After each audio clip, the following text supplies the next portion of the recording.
Hey, what's going on, everybody? Jamie and Mike here for episode, what are we, 73 of Yeah, Mirrorless Minutes. this is Time to crazy. flip the script a little bit. Decided to move myself to the other side of the room so you guys can see where I'm normally sitting.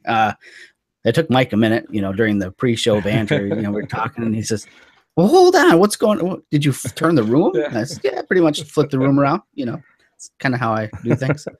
No, my wife isn't home right now, so I snuck over to her side of the room and I'm using it. And I, you don't I think she's watching right now? she's she could be. You know what? I better just shut up. How you doing, Mike? All right, man. All right. Well, I can tell you my wife's not watching, Yeah. Well, but I mine don't know if isn't that's good or either. bad. Mine doesn't watch. She's not a I fan of the know. show. Actually, I think the other week after out of Chicago, I sort of wondered what they talked about before we got there because Yeah. my wife came out and picked me up, and I don't know if I got the whole story or not. I think they Oh, probably said, "Oh, two idiots. What are they doing?" probably. They're like, so how are Wayne and Garth doing in Chicago, do you think? Yeah, exactly. Well, So it's cool to see you're in your room and you're not in a hotel I room am. Yeah, because, but when dude, I was this morning, you have flown literally yeah, back and forth across this country. It just feels like in way too six many times days. in one week. Yeah, it's crazy. So you went from Chicago home to Yeah, California. Well, you did a little bit of Fourth yeah, of July at home for just a minute, I did. Yeah, and then to I was home California, for a and then minute. back home, and then down to Atlanta and back home. Like, I can't even keep Yeah, up. yeah, it's been a crazy 12 days. I had 2 days at home, That's but nuts. and then yeah, I'm taking off this weekend Jeez. to I go, don't know, man. but driving to visit my son in Columbus though, Okay, so that's it's a little better. bit different. That's a lot Yeah, better, exactly. It's a little bit more family related.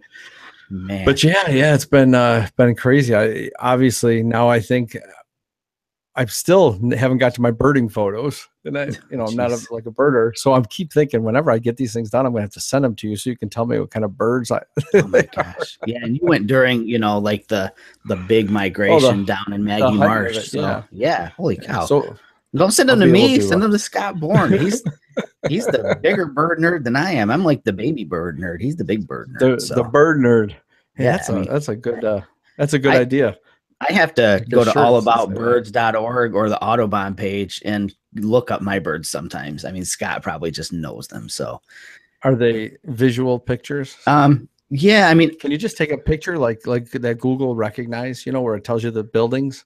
Can you Uh, just like I don't, say, I don't know if there's an app like that. There might be. I at yeah, least know, I know based on the body style, whether it's like a wren or it's, yeah? a finch or a grosbeak or a sparrow or something. I can tell for the most part what they are, and then it gives me a starting point for it. Well, there's But three out of the four that I don't know. I know what a sparrow is.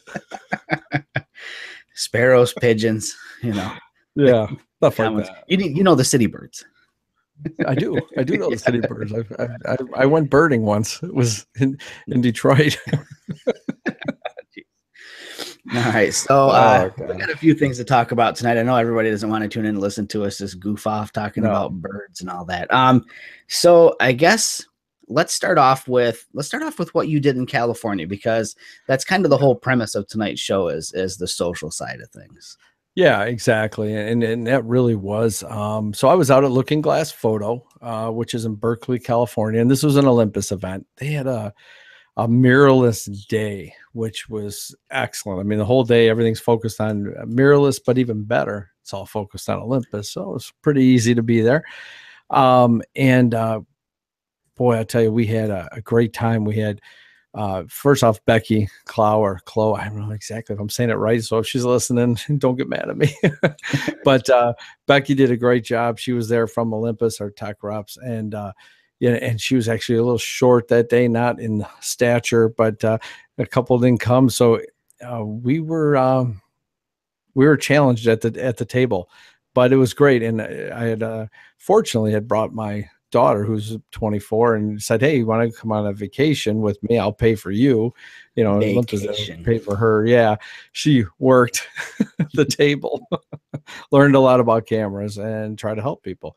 But no, it was fantastic, and went in. We were packed at that table with 10 or 15 people all day from open to close, 10 to 6. Awesome. They sold out, I think, every Olympus camera they had. I did a presentation on street and urban photography, not a bird in the presentation, not one. And the presentation went great. The room was packed, 35 people for a room of 20.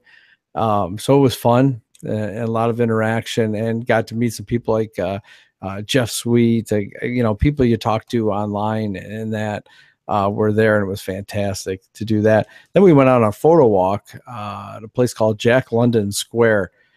Never heard of it. I go to San Francisco, like, probably, I don't know, 6, 7 times a year, actually. And I never go across to the Oakland side.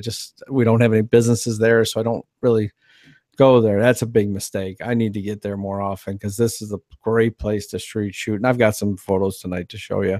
But so I ran a photo walk there with about 15 people. And some of them very nervous about street photography, but it's just Jack London Square. It's all these vendors were there, and people making their own clothes, their own art, and everybody's just happy. So yeah, it's Berkeley, California, man. It's like, dude, just the way you said it. It's just Berkeley. Come on, I mean, you could say dude and everybody turns. Everybody looks up.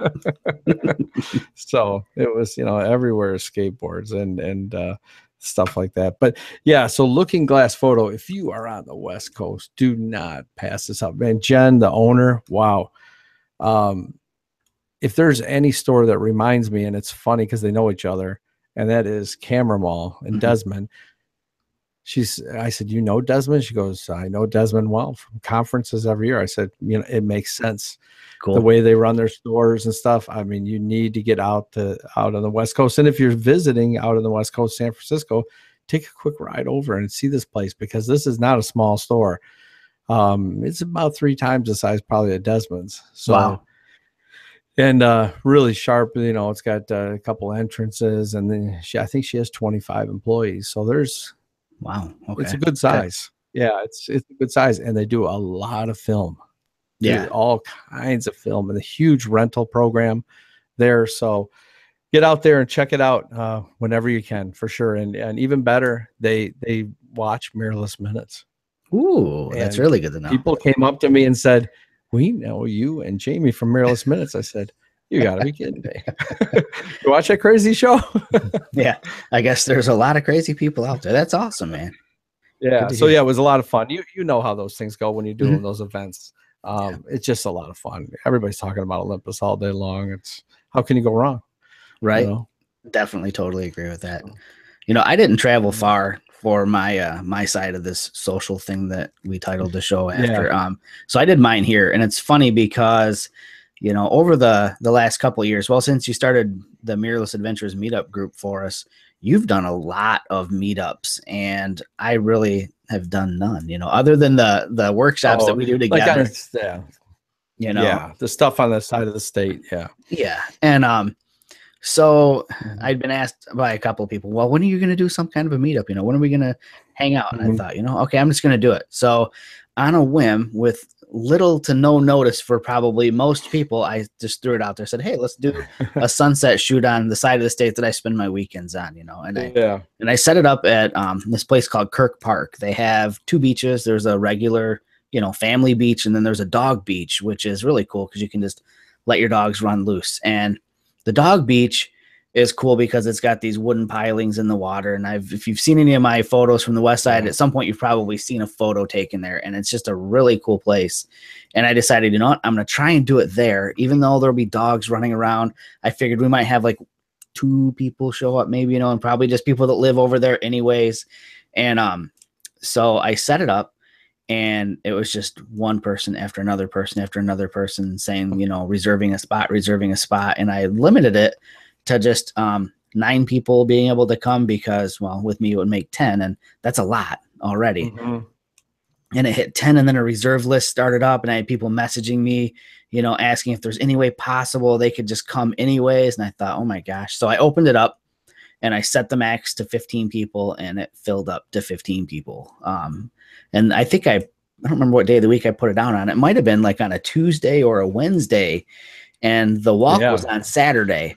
And I had people coming from, well, your neck of the woods. I had John know. Thomas came from I s- Linden. Jeff Bettman Clark came. come? Pardon me? Did John Clark come? Yeah. I thought I saw. So Yeah.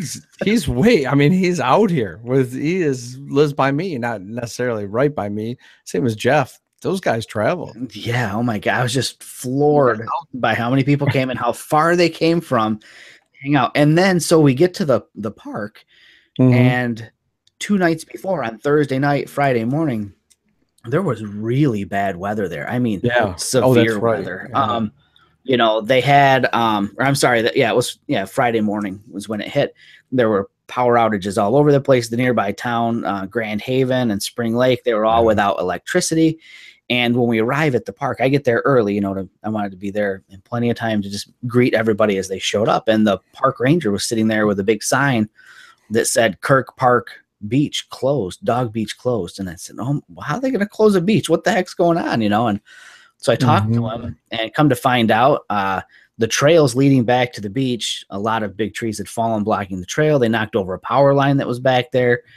And I said, well, we can still go to the public, family beach and then walk over to the dog beach, right? And he says, no, yeah, that's fine. It's all right, well, good. We're good to go.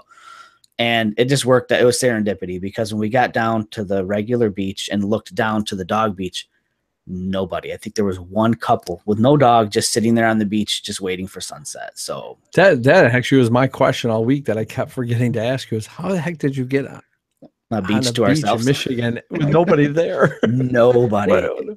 It was awesome. I didn't think you were using filters in every picture to take people out. Right. No, we lucked out. It was great, and it was so fun. I had several people that came that, John Clark being one of them, that wanted to see the Nisi filter system too. So it was really cool that it drew people there, and it helped that, that Nisi kind of threw out, a broadcast, on their channel saying, hey, there's a meetup if you want to see these filters. So I don't know if John saw it that way or how he come across it, but it was a fun night, man. It was really cool. Yeah, that sounds great. And the weather was nothing like the day before, so that helped. No, thank goodness, because the day before it was bad. Yeah. Really bad. Yeah, for sure. And so I'm assuming that when we do the photo share, you'll probably have photos from your event and your time in Atlanta too, maybe?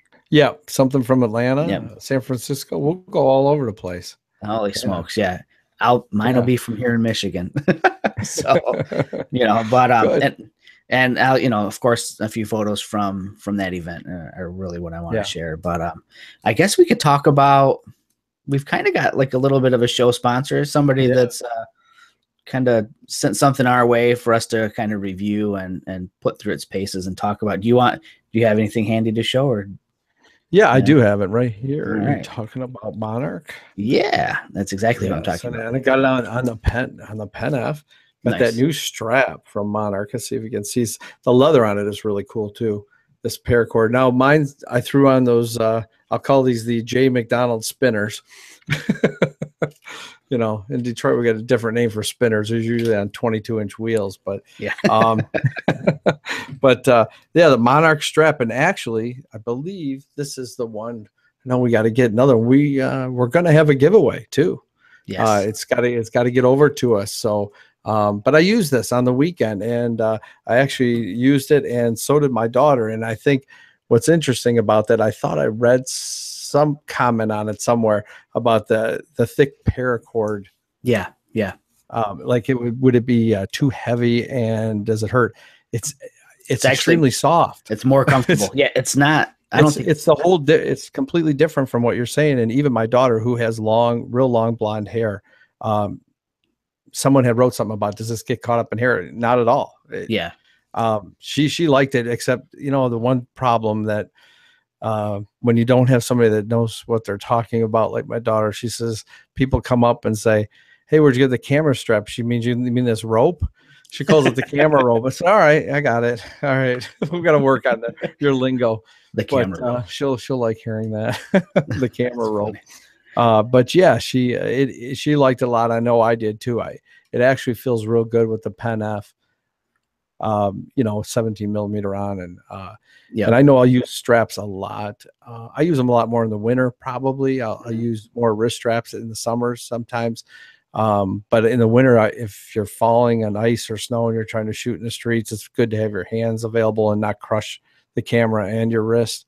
Yep. But this is a great. I'm going to keep it on this one for sure. I like the way it makes the Pen F look. So yeah, it's sharp.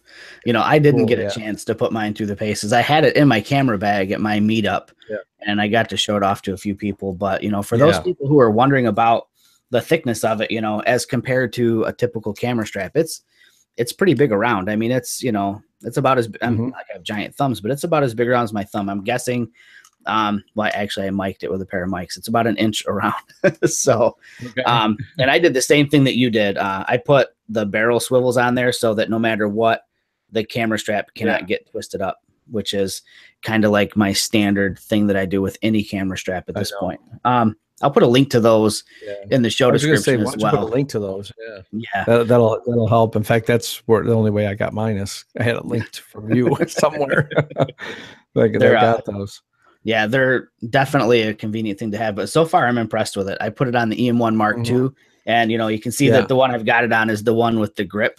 Something that I wanted to mention on the show that I was asked about. Frank Ruggles asked me. He's a big dude. You haven't met Frank. Frank's like just proportionally like a large guy, and and he shoots with big ass cameras. Okay, the dude's carrying around like phase 1, medium format cameras, and shooting the national parks. Oh yeah, incredible stuff. He's actually touring the country showing off his book that he published. His work is astounding. Anyway, so he had commented on the post as well, and he says, well, do they make it bigger for bigger cameras? And they'll actually do custom orders. So I think I'm going to go back to the guys at Monarch, and I'm going to not get a free one, for a review. I'm going to buy one. I want to order a cross the body one, a longer one, so I can wear it across the body. My brother had made one for me. That's what was on my camera at the meetup. It's like a Rastafarian color theme. That's right. And I want the same, not colors, but I want like the same length that my brother made me across the body one. So I'm really happy with the quality of this. It's pretty awesome. What is that? You think it's like maybe like 50 inch or something? I know they got a 50. I think it's like 50 or 53 inches is what's on the Monarch website. But I'm pretty certain that you can actually. I know on the website it says custom orders available, so you could actually contact them. Measure your girth. Some of us are girthier than others, so we have to order different sizes. Not one size fits all. And they definitely will work with you. I mean, those guys, Eric, boy, he's been great. And it takes a little time. These are handmade. Oh yeah. Right, it's not in the US. I mean, these aren't, you're not going to get Prime. It's not Prime Day, No. You're not getting it Friday. So order it, and then we'll put a link to the show notes, but also they've been good enough to offer us a discount code for everybody, 15% off your orders. So, and I want to make sure I got this right because we got two things. So that code is MMFAM. FAM. Yep. MMFAM. Yeah. 15 MMFAM 15. We'll put it in the show notes, but and the one that I have here that I just showed off is Crimson, I think it's called. Yep. And I've got the color, the OD green or olive drab. It's like the army color. Yeah. So really cool. We appreciate their help and getting us. And I can't wait to get that one to give away. It'll be great. Yep. And while we're plugging people, let's plug Drobo because let me see if I can do this right. Yeah. Whoop, right there. Oh, damn it. Wrong way. There we go. Yeah. So there it is. We've got one of those back there to give away. Drobo 5D. You just need to swing over to the Mirrorless Minutes Facebook page and share a photo over there. There's more details on the page as far as, when you've got to get your image uploaded by, and the hashtag that we're using. It's a special hashtag. So thanks, Drobo. And maybe you can win one. Somebody's going to win it. Somebody's going to win it. And it's going to be in the US. Yes, because we're not shipping one to New South Wales or whatever. Good Lord. Hey, we're not doing that again. No. So let's share some photos. You want to do that? That sounds good. Yeah. Why don't you go first? Truck going by? Holy cow. People need to put mufflers on their cars. Jeez Louise. Yeah. All right. So I've got very few photos to share, and there's some redundancy in it, but hey, you know what? I don't care. It was a good weekend. All right. So Bob panics as your Drobo lights are blinking red. No, they're not. Don't be a jerk. So I turn around and look. No, they're not. Smart Alec. Okay. All right. So I'm sharing birds this weekend. A bird. Yeah, it's the same bird twice. But okay. The reason I'm sharing these is because this is a tale of persistence. The other weekend, so last weekend is when I got these photos at the campground. I've got a killer birding spot if anybody wants to come hang out with me and bird. But the week before that, I had seen it's called a common yellow throat. I had never seen one before. So I'm a nerd and I get excited when I see a bird I've never seen before. And I totally botched my shots of that bird the first time. I couldn't get it into a position that, was appealing. And actually neither one of these are like the greatest photos. I've got a little bit better one I haven't shared on here, but, I kind of screwed it up. I was overexposed at one point and my shutter speed dipped because I wasn't set up in shutter priority with a fast enough shutter speed. So I just wasn't happy with them. They were okay. I know probably a lot of people would be happy with what they were, but I've got this like artificial standard I'm trying to set myself to with photos, like especially with birds. I always want to try to get a catch light in their eye, and I do not use unnatural lighting. I only use natural light. So I'm generally shooting birds when it's really nice out. Just because personally, I have this weird thing about flashing a strobe at a bird. It probably doesn't hurt them or bother them in any way. To me, it feels offensive. So I just don't. But, so again, the point of this whole thing is that, you need to be willing to be persistent to get those shots. You might go to a location to get any kind of a shot. It doesn't have to be a bird. It could be a sunset. It could be a moonrise. It could be a storm. It could be whatever. Just if you don't get it that first time, don't give up. Don't think, I'll just try to shoot something else. Keep trying. So I went back to the same spot. I mean, what are the odds I'm going to come across the same, I'm assuming maybe the same bird in the same location a week later, but sure enough, I waited about 35 minutes, and while I was shooting other birds, I see that little flash of yellow out of the corner of my eye, and there was that common yellow throat. So this is shot with the EM1 Mark II. I am at ISO 500. I am at 1/800th of a second, I believe, on this shot, and it's shutter priority, 300 millimeter f4 with the teleconverter on it. So yeah. And what did I say my aperture? I think I was at 5.6 on this. Yes, 5.6, ISO 500, 1/800th of a second. Shutter priority. Same with the next shot. I just kind of followed this guy around. I'm not a bird and flight guy. I'm more of like a bird sitting and perching kind of person. But I really like trying to get shots of birds when they're singing. So they don't always sing. They don't always cooperate. But this guy was pretty vocal. They're actually super loud for a little bird. Again, same kind of settings, same setup, or like ISO 500, 1/800th of a second, shutter priority, same equipment. Again, just kind of waiting for those moments. I'm not like a hammer down on the shutter, a million shots kind of person. I'm a little more selective, I guess, on the shots.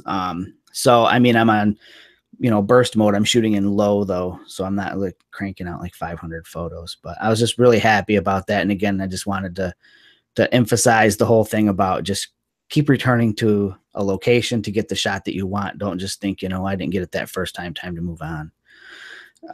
So this was the night of my meetup, and the log in the foreground was not in that spot when we got there. I carried that log down the beach a ways. And if you follow me on Facebook, or if you're friends with me on Facebook, if you're not friends with me, request me, and I'd be glad to be your friend.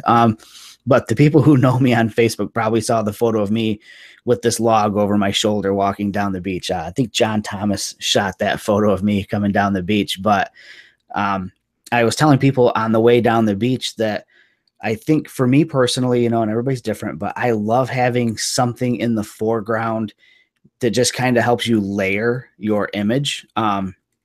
So going down to the beach, I wanted to make sure everybody else had those wooden pilings in the water, because it's kind of the whole point of me getting the group to that location. I wanted those people attending to have those shots.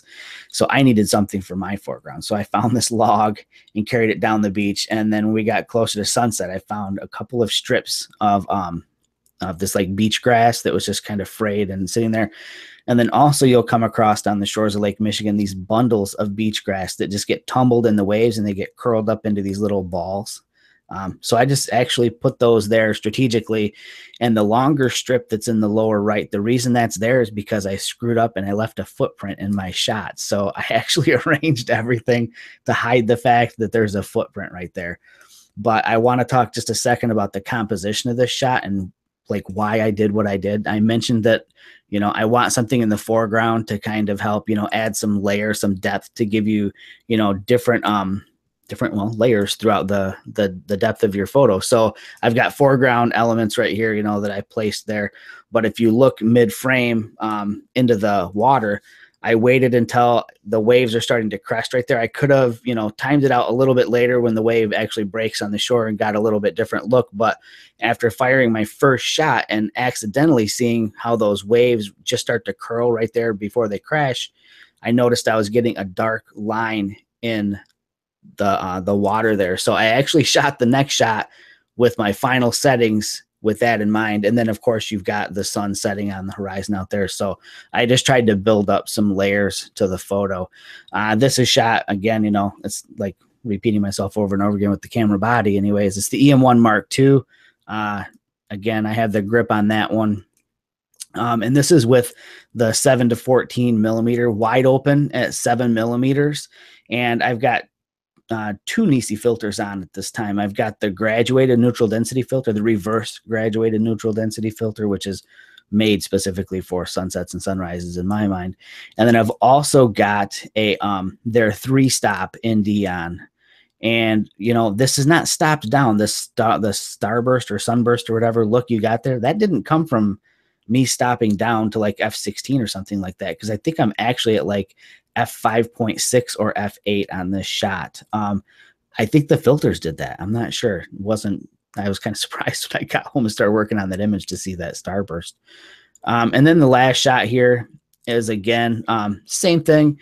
I had moved further down the beach. I had shot my log. I got my one shot that I wanted with that. And that's all I'm really ever after when I'm shooting is like the one shot that speaks to me.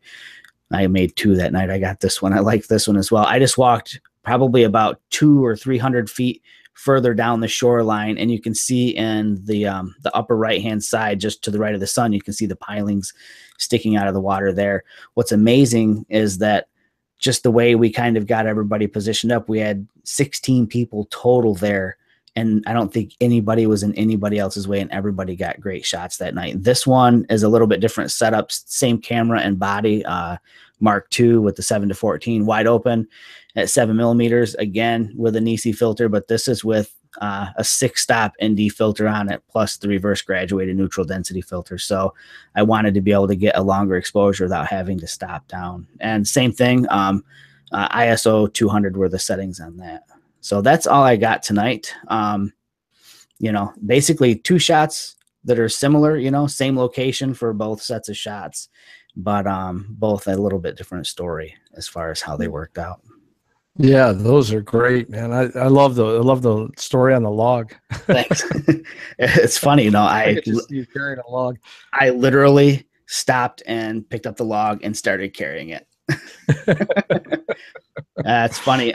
Jason is, so I was talking to Jason on the phone the other day. Mike knows who Jason is. And he said he listens to the show or watches the show on his iPad while he's cooking dinner because he's in California, West Coast time. And he's in the chat room. He said, yes, I'm cooking dinner. So that's awesome.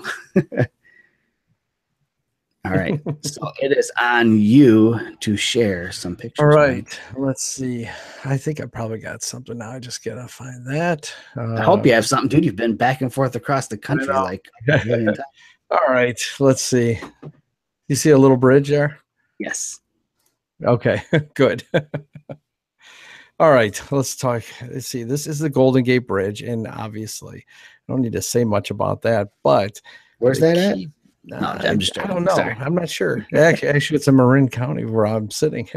I'm in the Marin Headlands there. You know, you've got to go over the bridge to get up there, and great location. But here's the deal.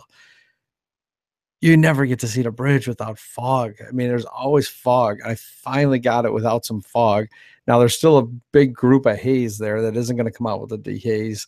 But and you're looking at this photo and you might say to yourself, that looks a little bit like film. Well, you know what I did? I went and used the Visco presets, and I did a Kodak, an old Kodak film on this one to give it an older look. Yeah, it looked better than the other one was just a little bit too bright and out there in my mind. But this gave it a little bit of a more contrasty, deeper look down in the greens and that of maybe some old film. So, and I was looking on my iPhone through my Lightroom catalog as Jamie's talking, to hoping I could find so my settings on here. But of course, as things would go, it either hasn't synced up yet or something. So we'll see. I know I have them. I know I did it, so it's there. But we'll try to get it. But so, and then that evening went down to the Embarcadero down by Fisherman's Wharf there, and we saw just not these guys here. These guys here are all from the crowd. It was hilarious. This guy was hilarious, the guy that did all the talking, but about 5 or 6 break dancers. This group was amazing. And street performers, and they really had a huge crowd. But the finale is this guy here from I can't remember, I think he was from Mexico actually, jumps over 5 guys, running and jumping over 5 guys. And so I'm sitting there, I don't have the EM1 Mark II, I don't have Pro Capture, I don't have this, that, or that thing, but you know what, I got the Pen F and the 17, and that's all you need in the street. You know what, and I put it on continuous shutter, the low continuous shutter, and I got some great shots. I'm not going to go through the series, but I mean, the thing was focused dead on, and the guy kept pushing me out of the way. He said I was in the way when I was running, or where I was like laying, because everybody else is standing and watching, but I'm laying down. But this is shot with the Pen F and the 17 millimeter. I'm going to go past this one. This was actually a product shot that got in there. It wasn't supposed to, but that is the strap. Then I told you we went over to Jack London Square, and I'll tell you, that day was full of people and smiling. And one of the things I did with the group was challenge them to think of things a little differently when they go out amongst the crowds, look for small things. And then I went ahead and put on as you know, I love putting on my fisheye, the body cap fisheye lens. And that's what I did here.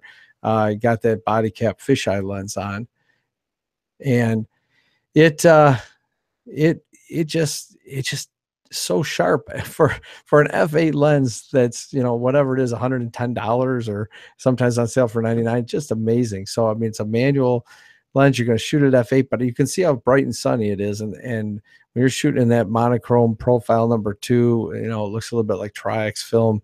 I just looked inside this thing, and this looked cool on the outside, this guy's food truck, but inside had some really cool stuff. And I said, hey, come on out here, and great face, and just got right up in his face. In fact, I got a nice picture my daughter took of me taking a picture of this guy, because I was right. You have to really get close with that lens. So I did the next thing with this guy here, this artist who was selling his stuff there, all his artwork. And I've already shared this picture with him. It was great. He emailed me back because I told him I really wanted to get a cool shot of him and his art. And what I did here, though, in this image is I used the Vanelli preset that we've talked about on our last show, and it just really makes him stand out. This actually is with that same setup, the Pen F and the body cap fisheye lens. Just shot, but using that preset in Lightroom was fantastic. Then, like Jamie said in the beginning of the show, I came home for about, my wife told me I was home for 9 hours. So I don't know what that meant, but then I went out to Atlanta for the last 3 days, and absolutely went to my favorite spot, but there are a bunch now in Atlanta because I found a bunch of new ones. But this is on the Jackson Street Bridge over the Freedom Parkway, and it's all roads leading into Atlanta. And I was out there, and I'm using the Lee filter system. and maybe we'll discuss this in another show or something. But on the leaf filter system, they're a little bit smaller, but you can never use it for the 714. I had the 12-100 on the EM1 Mark II here, and I had the little stopper on this, to get this shot. We just had huge storms in Atlanta. It was drying up. The sun was coming back out.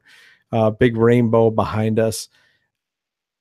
Pink puffy clouds were behind us too, which would have been nice to see. But a cool shot nonetheless, with the 12-100, and really like that. And then of course the reason I was there is this. And that is my favorite live composite. I have another one taken 2 years ago, Right. but I hate it. I have to interrupt. Yeah. There's no streetlights again, dude. Okay. I know. And I think I figured something out. I talked to a local photographer there that night. No, I did not bust them out. Okay, just checking. I know. The local photographer said that there was a bunch of people that apparently either got together or put something together that said they wanted those lights out, even because you got to imagine on this bridge that night. I mean, not only was myself and maybe 3, let's just call them serious photographers because they have tripods. I don't know if they're serious or not, or I don't even know what makes a serious photographer. But anyways, there are also 45 people, posting things for Instagram, and everyone else shooting shots and all kinds of craziness on the bridge, and nobody wanted the lights there. So apparently some kind of thing went through to people and said, we don't want those lights turned on going into the city. Wow, that's awesome. Now if they would just take them down, it would even be better. Right. Then you would have to take them out of the picture, and I didn't. You have to set up real hard because there's a light here and you can't see it. Well, you can sort of see it on the side, but you kind of try to set up how you're going to angle it. But I paid attention this time. Really paid attention to my streaks coming in and timing, because there's a light behind us on the bridge. So depending on how you time that, you can really get some sharp shots, because these are the ones that I won't say I don't like them, but the headlights, don't make for the best. But I do want to give you I was set at 6.3 f6.3 on this. I was down at low ISO, so I was at 64 on the ISO, and every 4 seconds, and I shot this for approximately 2 minutes, maybe 2 minutes. I didn't let it go for a real long time, but I still wanted to get that pink and that orange in the sky that was still left out there. I didn't want to blur too much of the clouds, like I have on different. This shot, man, I don't know. I don't get sick shooting this one.